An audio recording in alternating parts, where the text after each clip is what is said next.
Olá! Hoje a gente vai mergulhar nas ideias de Partha Chatterjee, um pensador que basicamente nos desafia a redesenhar o mapa que usamos para entender o que são as nações e o que significa ser moderno. Bom, vamos começar com uma pergunta que já bagunça o coreto. E se o mapa que a gente usa para entender a história moderna estiver errado? Será que o jeito como a Europa se tornou o que é hoje é o único caminho possível? Para Partha Chatterjee, a resposta é um grande e sonoro não. Ele argumenta que, para a maior parte do mundo, esse mapa simplesmente não serve. E é exatamente por aí que a gente começa a nossa primeira discussão.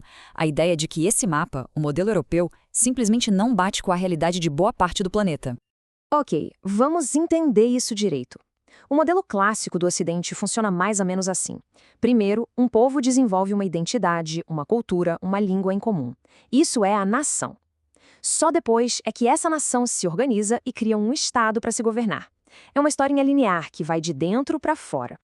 Agora, olha só que interessante a inversão que o Chatterjee aponta. No mundo colonial, a ordem foi exatamente a oposta. Um Estado moderno, com toda a sua burocracia, suas leis, foi imposto de fora para dentro por uma potência estrangeira. O Estado chegou primeiro, de paraquedas, e a nação teve que se virar para se construir ali, sobre a sombra dele. É uma virada de 180 graus no modelo que a gente conhecia. Então, o ponto central é este. Tentar usar as teorias europeias para entender a política na Índia, na África ou na América Latina é como tentar usar um mapa de Paris para se achar em São Paulo. As ruas, a lógica, a história, nada bate. O mapa está fundamentalmente errado. Certo? Se um mapa antigo não serve, como é que a gente cria um novo? É aqui que a gente entra na maior contribuição de Chatterjee, a ideia de que a vida colonial era dividida em dois mundos, dois domínios bem distintos. E essa divisão não foi por acaso, não. Foi, na verdade, uma baita estratégia de sobrevivência e de resistência. Uma forma de negociar com aquele poder dominante sem ter que apagar a própria identidade no processo. Vamos olhar isso com calma. De um lado, a gente tem o domínio exterior, o material. Pensa no governo, na economia, na ciência. As elites locais tiveram que aprender a jogar esse jogo, usando as ferramentas do colonizador. Mas, por outro lado, e aqui está o pulo do gato, existia o domínio interior, o espiritual. Esse era o verdadeiro santuário, a língua, a religião, a vida em família. Era ali que a identidade era protegida, cultivada e mantida bem viva, longe dos olhos do império. Para deixar tudo bem claro, aqui vão alguns exemplos. No domínio de fora, a gente tem as instituições que foram impostas. Já no domínio de dentro, a gente tem o coração da vida social, aquilo que realmente definia quem aquelas pessoas eram.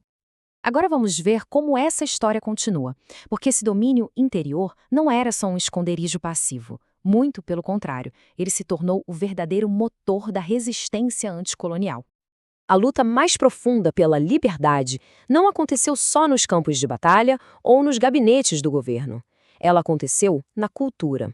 Foi uma resistência que nasceu da reafirmação da própria identidade, dos próprios valores e tradições. Então, como isso funcionou na prática? Chatterjee descreve um processo de 3 passos. O primeiro e o mais fundamental de todos: preservar. Proteger a identidade cultural, manter ela segura. O segundo passo, elaborar. A partir dessa cultura que foi preservada, criar uma ideia de nação que fosse autêntica e não só uma cópia da Europa. E, finalmente, o terceiro passo, mobilizar. Usar toda a força desses símbolos culturais, a língua, a religião, para unir e inspirar o povo. Essa citação resume tudo de forma perfeita. O objetivo era moderno, claro, criar um Estado-nação soberano. Mas a energia, a linguagem, a legitimidade para isso vinham de raízes culturais muito profundas. Uma combinação única e poderosa. O resultado de todo esse processo não foi uma versão de segunda classe da modernidade europeia. Foi algo totalmente novo. É aqui que entra o conceito de modernidade alternativa. A ideia é que existem vários caminhos para ser moderno. As sociedades colonizadas não simplesmente copiaram o Ocidente. Elas foram seletivas, adaptaram, reinventaram a modernidade nos seus próprios termos. E o ponto crucial aqui é o seguinte: isso não foi uma falha em se tornar ocidental. Foi um ato de tremenda criatividade política e cultural.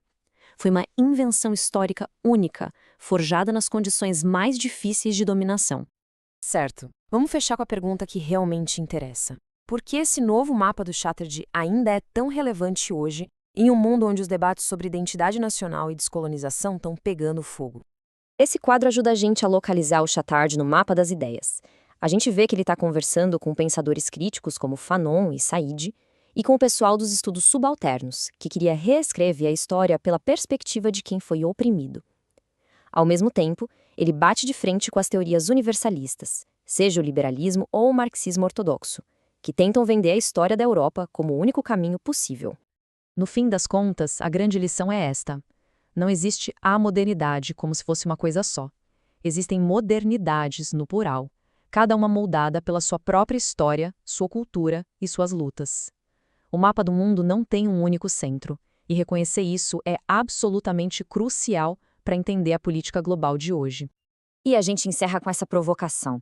O trabalho do Chatterjee não nos dá apenas um mapa melhor.